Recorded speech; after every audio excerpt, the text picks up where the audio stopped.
크리스마스. 예, 우리 구주 하나아기 예수님의 탄생을 축하드립니다. 네, 오늘 CBF, JBF와 함께 성탄 2강 예배를 드리게 돼서 감사합니다. 오늘 말씀의 제목은 하나아기 우리를 위해 나셨다입니다. 유절 이사야 9장 6절을 우리 다 함께 큰 목소리로 읽어보겠습니다. 네, 시작. 이는 한 아기가 우리에게 낳았고 한 아들을 우리에게 주신 바 되었는데 그의 어깨에는 정사를 메었고 그의 이름은 기묘자라 모사라 전능하신 하나님이라 영존하시는 아버지라 평강의 왕이라 할 것임이라. 아멘. 하나님 아버지 감사합니다. 우리 죄인들을 위해 한 아기의 모습으로 이 땅에 태어나시고 낮은 곳에서 우리들을 섬기시고 십자가에서 죽으심으로 우리에게 영원한 구원과 삶을 허락하여 주신 것을 진심으로 감사합니다. 주님의 탄생을 기념하고 또한 주님의 대속하심을 감사하며 우리가 이 자리에 주님만 바라보고 예배 드리기를 원합니다.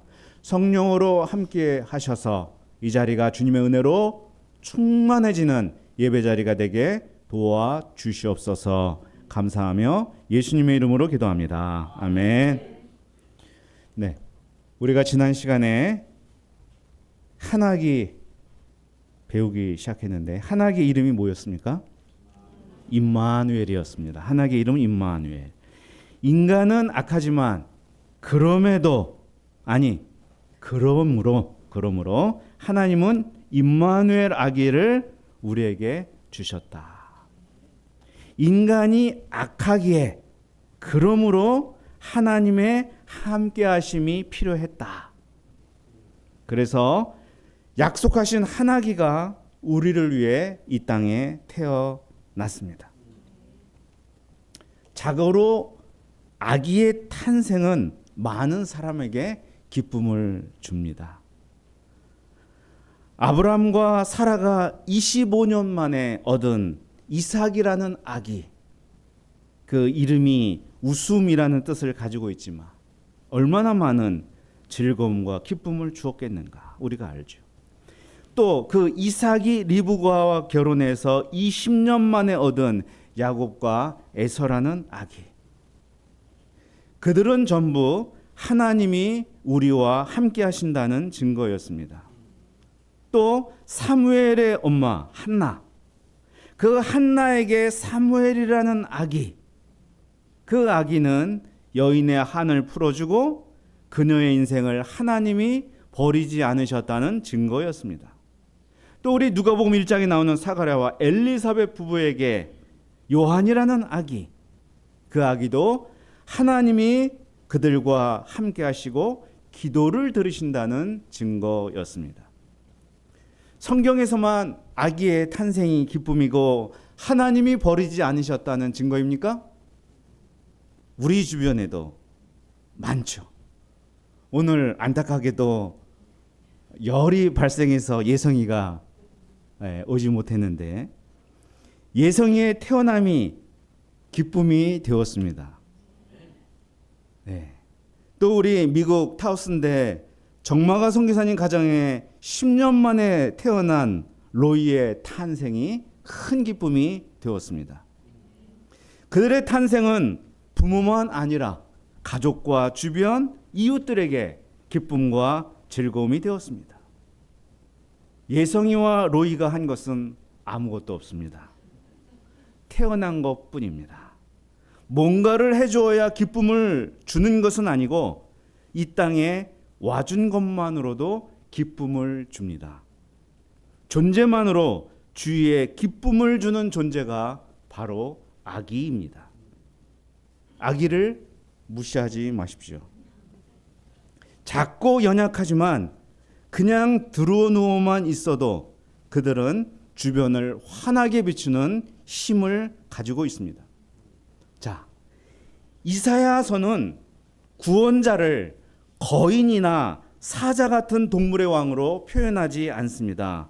구원자를 아기로 묘사하는 것은 매우 깊이 있는 의미를 전달하는 고도의 수사학적 장치입니다. 겉으로는 연약하고 보잘것없어 보이지만 주변을 환하게 만들며 인생들을 변화시키는 힘을 지닙니다.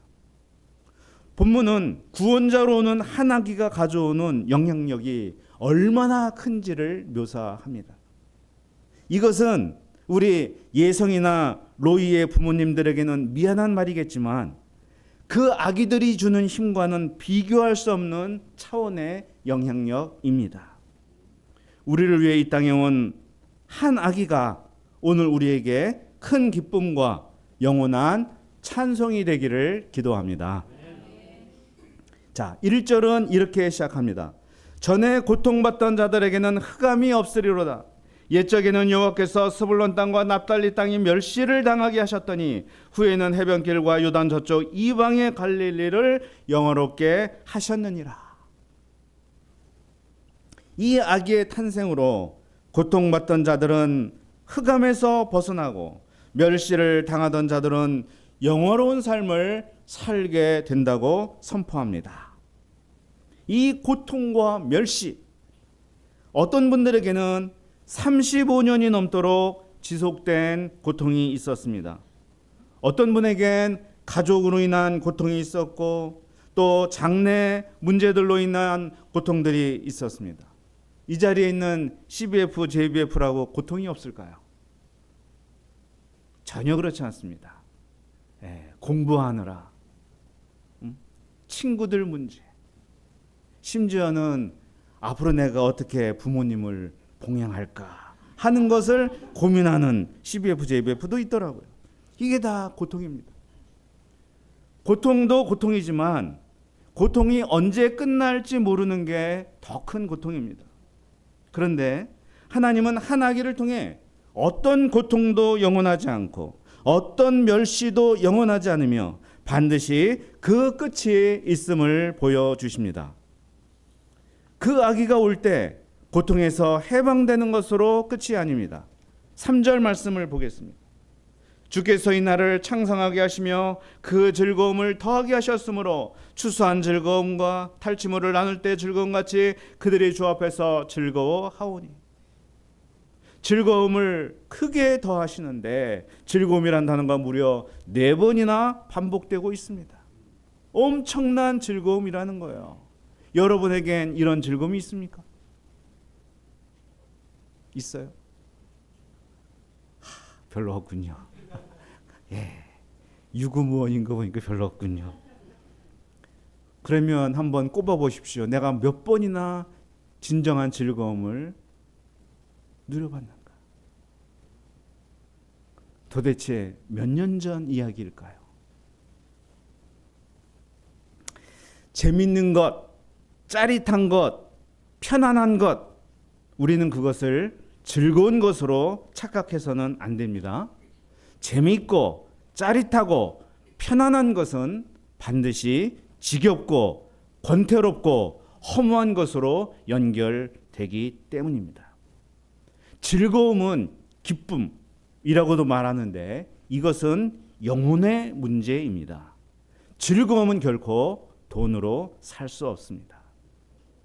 즐거움은요, 4절에서 말씀을 하는데 무겁게 맨 멍에와 채찍과 막대기를 누군가가 꺾어 주어야 얻게 되는 결과입니다.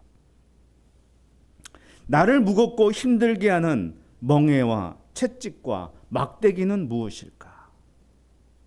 생각해 보겠습니다. 이 시대가 나에게 강요하는 많은 것들이 멍에요, 막대기가 될 수 있습니다. 부모가 나에게 너무 지나치게 기대하는 것도 멍해가 될 수 있습니다. 내가 내 자신에게 끊임없이 요구하고 억압하는 것도 멍해요, 채찍이 될 수 있습니다. 성경이 말하는 가장 큰 멍해와 채찍은 이것이지요. 하나님을 모르고 하나님과 분리되어 나름대로 살아가는 것. 그것이 죄이며 그 죄로 인한 고통이 가장 큰 멍해임을 성경은 말씀합니다. 그리고 이 죄는 반드시 죽음을 가져오는데 죽음에서 오는 삶의 근본적인 염려와 불안이 우리를 멍에 매어 살아가게 한다고 말씀합니다. 그게 나를 힘들게 하는 것이지요. 우리는 내가 왜 힘든지도 사실은 모를 때가 많습니다. 모르면서 불면의 밤을 보냅니다. 그런데 이 4절 말씀을 보면 그 멍에와 채찍과 막대기를 주께서 꺾어 버리셨다고 말씀합니다. 우리를 힘들게 하는 그 사슬들을 부수시고 우리를 자유롭게 하십니다.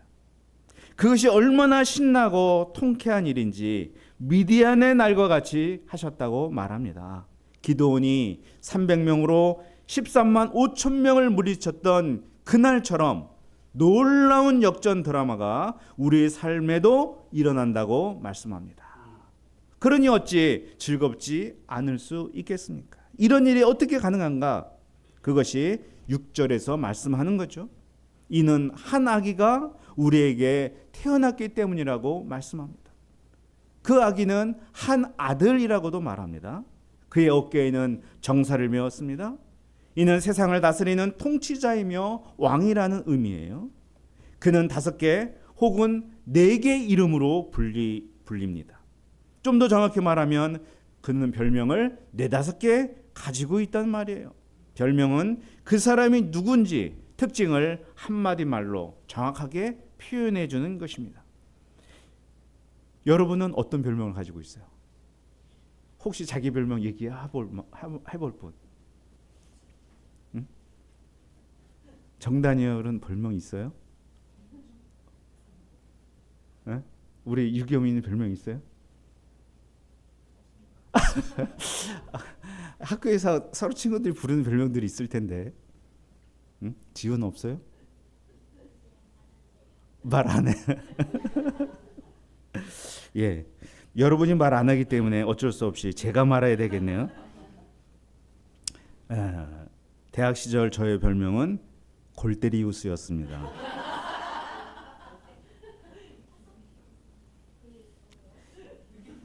예수님을 만나고 초창기의 별명이 백설공주였습니다.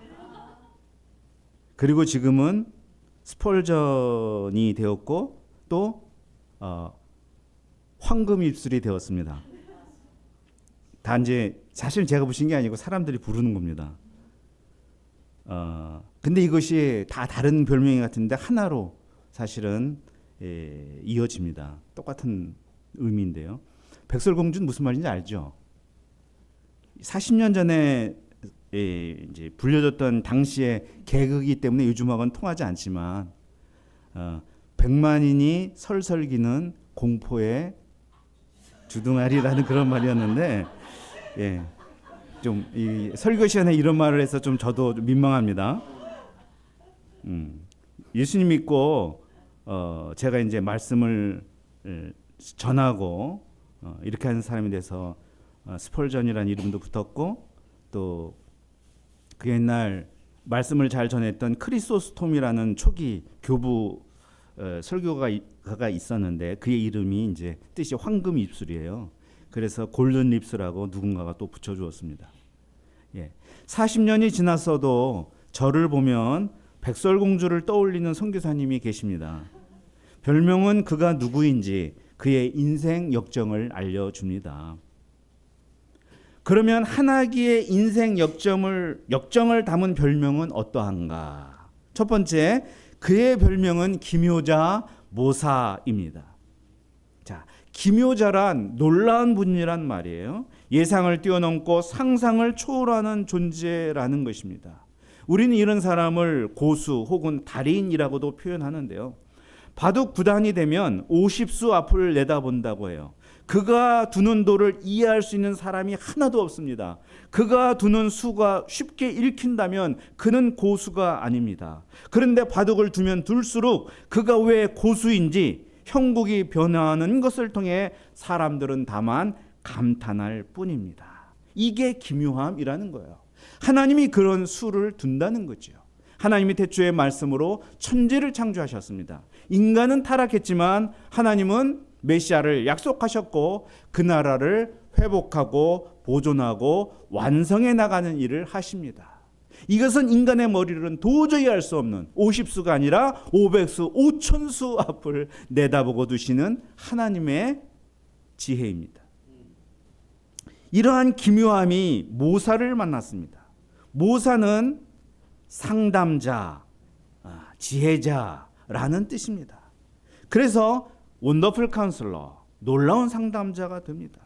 도저히 풀어낼 수 없는 인생의 실타래를 그는 풀어냅니다. 도저히 해석되지 않는 삶을 그는 해석해냅니다. 과거에는 알 수 없었던 절망과 고통의 순간들이 그를 만나면 해석됩니다. 내게 꼭 있어야 했던 일들임을 인정하게 됩니다. 삶이 해석되면 모든 삶은 의미로 다가옵니다. 그러면 자신의 삶을 믿음과 감사로 채우게 됩니다. 그는 앞으로 막다른 길이라고 생각한 곳에서도 항상 새 길이 있음을 확신하며 긍정적인 삶을 살아갈 수 있습니다. 이것을 이루어 주시는 분이 누구냐? 바로 기묘자 모사이신 한아기입니다. 두 번째 그의 별명은 전능하신 하나님입니다. 전능하신 하나님이란 늠름하신 하나님, 용사하신 하나님이란 뜻이에요. 늠름한 용사이다. 저는 이제 늠름한 용사다라고 하면 제일 먼저 생각나는 게 삼국지에 나오는 조자룡이라는 장수가 생각이 납니다.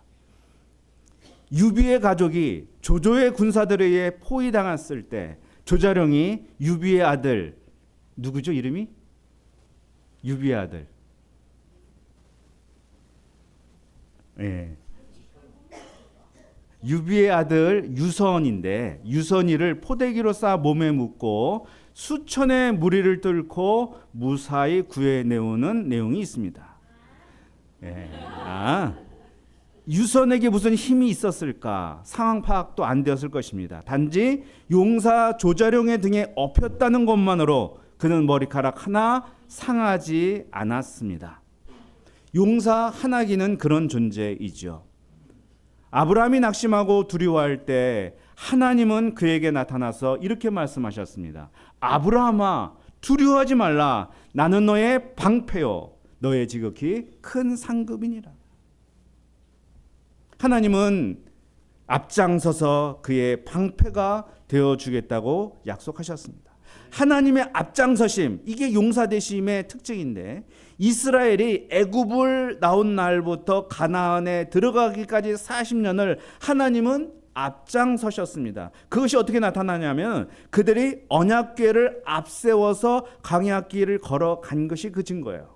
언약궤를 앞세운다는 뜻이 뭐냐? 하나님을 앞장 세우라는 거예요. 그러면 너희들은 발도 부르트지 않고 옷도 헤어지지 않고 그 땅을 갈 수 있다라고 약속을 하셨습니다. 이러한 하나님의 특징을 그대로 담고 있는 분이 바로 한아기입니다. 세 번째, 그의 별명은 영존하시는 아버지입니다. 아버지란 이름에는 무게가 담겨 있습니다. 구약시대 아버지는 한 집안의 제사장이었습니다. 때로는 자상하고 때로는 엄격하게 자녀를 교육하는 선생이자 친구였습니다. 이런 아버지가 어떤 분들에겐 그리운 이름이 되었습니다. 아빠 하며 재롱도 피워보기 전에 아버지를 떠나보낸 분도 있습니다. 아버지 얼굴을 모르는 분도 있습니다. 어떤 분은 질풍노도의 시기인 사춘기에 아버지를 갑작스럽게 떠나보냈습니다. 아버지가 떠나간 마음의 빈자리는 때로 외로움과 불안으로, 때로는 사람에 대한 불신과 미움 등으로 채워지기도 했습니다. 이와 반대로 아버지가 살아있으나 평생 도움이 되지 않는다며 불평불만을 안고 살아간 분도 있습니다. 아버지를 그리워하든 미워하든 아버지의 문제를 안고 있는 모든 인생들에게 한아기는 영원히 함께하는 아버지이십니다. 때로는 혼내고 때로는 보듬으며 우리에게 주어진 인생길을 바로 걸어가도록 도우십니다. 이사야 63장에 보면 이런 표현이 있습니다. 주는 우리 아버지시라. 아브라함은 우리를 모르고 이스라엘은 우리를 인정하지 아니할지라도 여호와여 주는 우리의 아버지시라. 하나님은 우리의 아버지로 함께 하시는 하나님이십니다. 네 번째 그의 별명은 평화의 왕입니다. 평화의 왕이란 평화의 원천, 평화의 공급자라는 뜻입니다. 평화가 그에게서 흘러나옵니다. 이 평화는 착한 마음씨만 가지고 산다고 평화가 오지 않습니다. 4절 5절에서 말씀처럼 압제자의 막대기를 확실하게 꺾고 어지러운 싸움판을 끝장낼 힘이 있어야 합니다. 힘을 갖추고 자비와 긍휼을 지니신 분이 평화를 가져올 수 있는 거예요. 우리에게 왜 근본적인 평화가 없느냐? 그것을 성경은 하나님과 우리의 불화의 상태로 표현합니다. 누가 하나님과 우리의 불화의 상태를 끝장낼 수 있겠습니까? 이 하나기가 능력으로 그것을 끝장낸다는 거예요. 이런 별명을 가진 하나기가 통치하는 나라라면 그 누구라도 그 나라의 시민이 되고 싶을 것입니다. 그런데 만일 그 나라가 금방 사라지기라도 한다면 어떡합니까? 아까 삼국지 얘기를 했는데 삼국지 맨 마지막에 보면 그런 말이 있어요. 그러니까 유비와 관우와 장비가 다스렸던 나라를 사모하는 마음이 그 글의 저자에게 녹아 있는데 이 세상 아무리 좋은 나라도 사라지고 또 패망했다가도 또 일어나고 그것이 세상의 이치다라는 말이 뒤에 나오는데 세상은 다 그렇거든요. 아무리 훌륭했던 왕도 죽고 이상적인 국가도 나타났다가 사라집니다. 그런데 이 하나기가 다스리는 나라는 그것과 달라요. 7절 말씀 보면 그의 나라가 무궁할 것이라고 말합니다. 왜 무궁하냐? 그의 통치권이 쇠하여지지 않기 때문이라고 말해요. 어떻게 통치권이 쇠해지지 않는 나라가 있을 수 있느냐? 그 이유를 정의와 공의로 통치권을 행사하기 때문이라고 말합니다. 사람은 결코 영원히 정의롭고 공의로울 수가 없어요. 그리고 이 일 뒤에는 하나님의 열심이 이 모든 것을 떠받치고 있다고 말씀합니다. 마치 중력이 지구와 우주의 모든 것을 떠받치고 있어서 우주의 질서가 무너지지 않는 것처럼 하나님의 열심히 떠받치고 있기 때문에 그 나라가 무너지지 않는다는 거예요. 그의 나라가 쇠해지지 않는다면 그 나라 시민의 삶도 쇠해지지 않을 것입니다. 하나님의 통치 아래에서 영원한 천국 시민으로 살아가게 될 것입니다. 여러분, 어떤 한 나라의 시민이 되려면 얼마를 투자해야 되는지 아십니까? 이걸 한번 찾아봤어요. 투자 이민을 가서 즉시 시민권이나 영주권을 따는데 돈이 얼마 있으면 되겠냐? 여러분, 대한민국 시민이 되려면, 즉시 시민이 되려면 얼마 가지고 한국 와야 되는 줄 알아요? 얼마 같아요? 한국 30억입니다. 여러분 돈 버신 거예요. 30억. 미국 얼마일까요? 네, 미국 15억이에요. 우리가 미국보다 비싼 나라입니다. 가장 저렴하게 시민이 되고 싶으면 카리브해 쪽 나라를 가면 됩니다. 1, 2억이면 가능합니다. 가장 비싼 나라 어딜까요?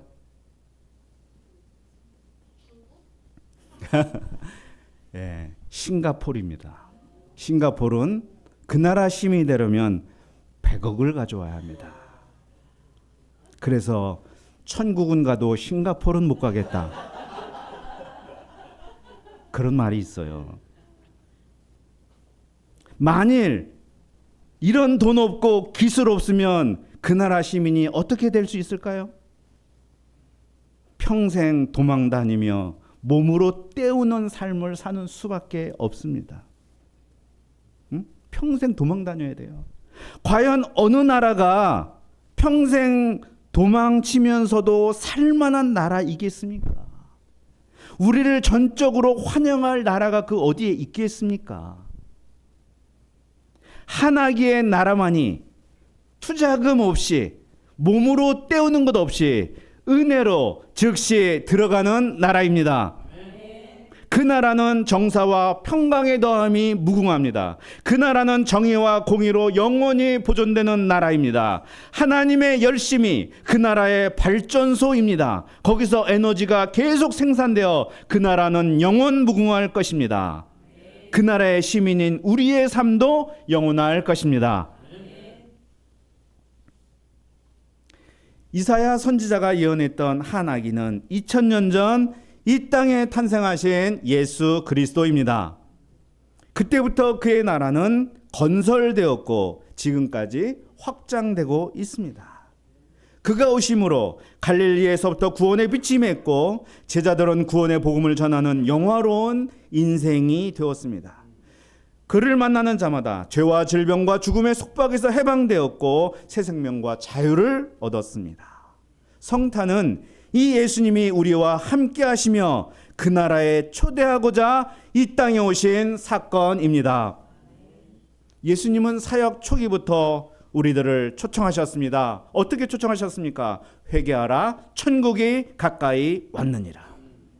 그가 오셔서 놀라운 지혜로 우리의 삶을 일으키셨습니다. 어려울 때마다 내 앞에 방패의 마귀가 되어 주셨고 십자가에 달리시기까지 우리를 책임져 주셨습니다. 필요할 때마다 친구요 아버지로 함께 하십니다. 예수님은 마태복음 28장 20절 마지막 구절에서 그렇게 말씀하셨죠. 세상 끝날까지 너희와 항상 함께 있으리라. 저는 그 약속이 기묘한 모사로서 전능한 하나님으로서 영존하시는 아버지로서 평강의 왕으로서 영원히 함께 해주시겠다는 약속의 말씀인 것을 오늘에서야 깨닫게 되었습니다. 이 땅에 오시고 우리를 그의 나라 시민으로 살게 하신 우리 주 예수 그리스도께 모든 감사와 영광과 찬송을 돌려드립니다. 우리를 위해 하나기로 오신 예수님을 기념하는 성탄이 되기를 기도합니다. 기도하겠습니다. 하나님 아버지 감사합니다. 우리를 위해 하나기의 모습으로 이 땅에 오신 주님을 찬송합니다. 또한 주님이 하나님의 열심을 힘입어 지금도 주의 나라를 확장하고 건설해 나가시는 것을 감사합니다. 우리를 그 나라 시민으로 불러주신 것 또한 감사합니다. 우리가 성탄을 맞이해서 이 주님의 주신 은혜와 복들을 기억하고 감사하며 영광 돌리는 시간 되도록 도와주시옵소서. 감사하며 예수님의 이름으로 기도합니다. 아멘.